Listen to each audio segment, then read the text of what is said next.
Hello people! For today's video ay gagawa ulit tayo ng bagong wedding setup.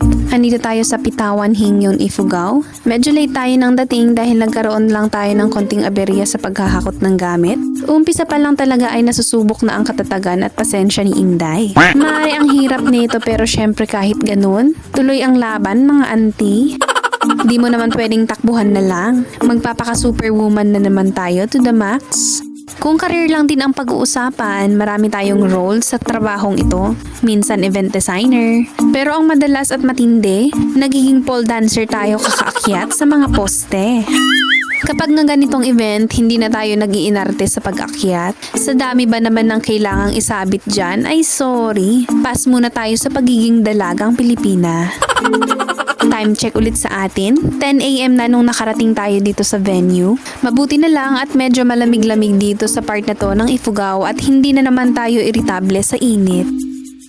Halos 1 oras ang biyahe natin papunta dito. Nagbiyahe kami 9 AM at nakarating nga kami dito alas 10 na ng umaga. Unang gagawin as usual ang ceiling. Medyo namomroblema nga tayo kung anong gagawin dito kasi medyo mababa yung ceiling. Usually yung mga dinedecor nating kasal, sinasuggest natin na kung maaari ay taasan nila ng konti yung ceiling. Para nga kahit mahahaba ang tela at vines na ilagay natin ay okay lang.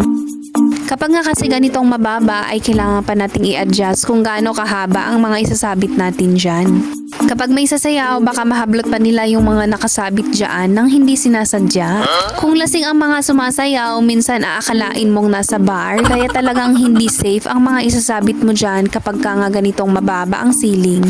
Pero mataas man at mababa yan ay sige, gawan natin ng paraan. Bala ibang design kasi ang naisip naming gawin nung una. Pero minsan nag-iiba pala talaga ang desisyon kapag andun ka na sa part na may mga nagsasabing hindi talaga siya fit para sa'yo.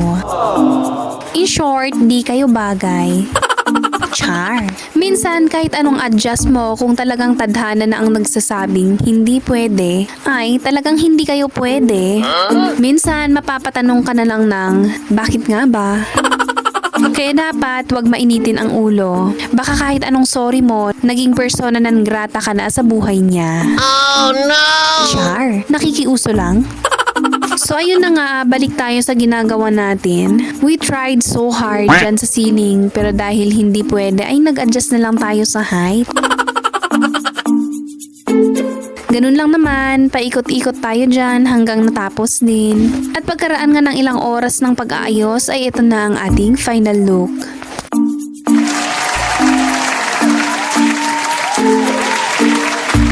For more video updates, mag-follow lamang sa ating profile account.